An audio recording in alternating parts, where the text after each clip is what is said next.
Hello everyone, welcome to can studies. आज है 10 फरवरी। Start करते हैं आज के MCQ क्वेश्चंस।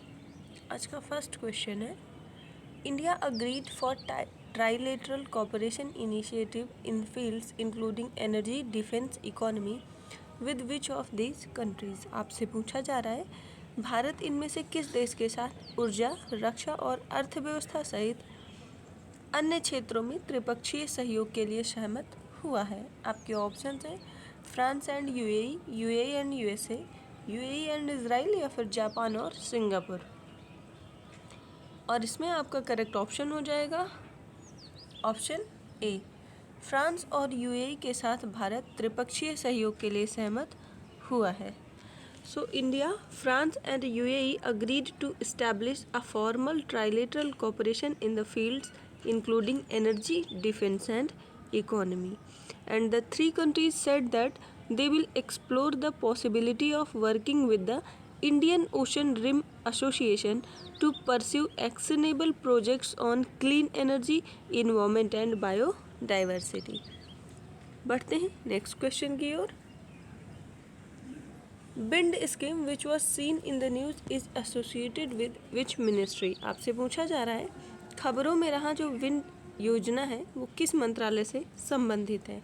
आपके ऑप्शंस हैं ministry of defence, ministry of MSME, ministry of information and broadcasting या मिनिस्ट्री ऑफ पावर। और आपका करेक्ट ऑप्शन हो जाएगा option C, ministry of information and broadcasting. So 1100 crore rupees estimated for the Ministry of Information and Broadcasting. Rupees 600 crore has been set aside for recently announced Broadcasting Infrastructure and Network Development Scheme. Wind scheme का full form होता है broadcasting infrastructure and network development scheme, and the scheme has a total outlay of over 2500 crore. The scheme aims to boost public sector broadcasting in the country and focuses on infrastructure development of Prasar Bharati including all India radio and Doordarshan. बढ़ते हैं next question की ओर। Which company has recently become India's first fintech platform to support cross-border UPI payment? आपसे पूछा जा रहा है, कौन सी company हाल ही में सीमा पार UPI भुगतान का संचालन करने वाली भारत की पहली फिनटेक प्लेटफॉर्म बन गई है। आपके ऑप्शंस हैं फ़ोन पे, भारत पे, पेटीएम या फिर नन ऑफ दीज। और इसमें आपका करेक्ट ऑप्शन हो जाएगा ऑप्शन ए, फ़ोन पे। So PhonePe has launched support for UPI international payments, making it India's first fintech platform to enable cross-border unified payment interface. Now, Indian users of PhonePe can utilize this feature to instantly pay foreign merchants using UPI when they are traveling abroad. बढ़ते हैं next question की ओर। Who has recently appointed as the brand ambassador of Myntra in February 2023? आपसे पूछा जा रहा है, हाल ही में फरवरी 2023 में मिंत्रा का ब्रांड एम्बेसडर किसे नियुक्त किया गया है। आपके ऑप्शंस हैं विकी कौशल, रणवीर कपूर, वरुण धवन या सारा अली खान। और आपका करेक्ट ऑप्शन हो जाएगा ऑप्शन बी, रणवीर कपूर को मिंत्रा का ब्रांड एम्बेसडर नियुक्त किया गया है।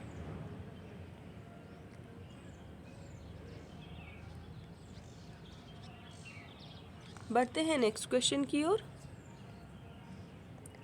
The 30x30 biodiversity conservation target under the UN convention on biological diversity is an outcome of.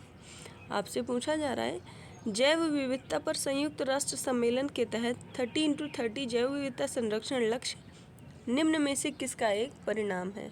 आपके ऑप्शंस हैं Aichi biodiversity target, Cartagena protocol, Nagoya protocol या Kunming Montreal global biodiversity framework. और इसमें आपका करेक्ट ऑप्शन हो जाएगा option D, Kunming Montreal global biodiversity framework से संबंधित है 30x30 biodiversity conservation. So 30x30 biodiversity conservation target is one of the 23 global biodiversity targets for 2030 in the Kunming-Montreal Global Biodiversity Framework, जिसको adopt किया गया था दिसंबर 2022 में at the 15th conference of parties, जिसे हम COP15 कहते हैं। और इसका एम है to restore 30% degraded ecosystem globally by 2030 and conserve biodiversity on 30% of the areas of the planet by 2030। बढ़ते हैं नेक्स्ट क्वेश्चन की ओर। The world's highest motorable road can be found at. आपसे पूछा जा रहा है विश्व की सबसे ऊंची मोटर योग्य सड़क निम्न में से कहाँ है। आपके ऑप्शंस हैं उमलिंगला, नाथुला, जोजिला या खारदुंगला। और इसमें आपका करेक्ट ऑप्शन हो जाएगा ऑप्शन ए। उमलिंगला पास जो है वो विश्व की सबसे ऊंची मोटर योग्य सड़क है। And BRO has constructed and completed black topping the world's highest motorable road at Umlingla pass in eastern Ladakh, located at an altitude of 19,300 feet. बढ़ते हैं नेक्स्ट क्वेश्चन की ओर। उमलिंगला पास लद्दाख में है, ये ध्यान रखेंगे। The world's longest tunnel above 10,000 feet that is currently in use. आपसे पूछा जा रहा है 10,000 फीट से ऊपर की दुनिया की सबसे लंबी सुरंग जो वर्तमान में उपयोग में है उसका नाम क्या है। आपके ऑप्शंस हैं सेला टनल, अटल टनल या चेनानी नासरी टनल या सिंकुला टनल। और इसमें आपका करेक्ट ऑप्शन हो जाएगा option B, Atal tunnel. The 9.02 kilometre long Atal tunnel is the world's longest tunnel above 10,000 feet and is a highway tunnel built under the Rohtang Pass in the eastern Pir Panjal range of Himalayas on the Leh-Manali highway in Himachal Pradesh. And this tunnel reduces the travel time and overall distance between Manali and Keelong on the way to Leh। बढ़ते हैं next question की ओर। Deepak Chopra received golden book award 2023 for which book. आपसे पूछा जा रहा है दीपक चोपड़ा को गोल्डन बुक अवार्ड 2023 किस पुस्तक के लिए मिला है। आपके ऑप्शंस हैं super brain, meta human unleashing your infinite, the 7 spiritual laws of success, a practical guide to achieving your dreams, the book of secrets. और इसमें आपका करेक्ट ऑप्शन हो जाएगा ऑप्शन सी। दीपक चोपड़ा को गोल्डन बुक अवार्ड दिया गया है the 7 spiritual laws of success, a practical guide to achieving your dreams के लिए। बढ़ते हैं नेक्स्ट क्वेश्चन की ओर। India provided 50 buses to which country under the economic assistance scheme. आपसे पूछा जा रहा है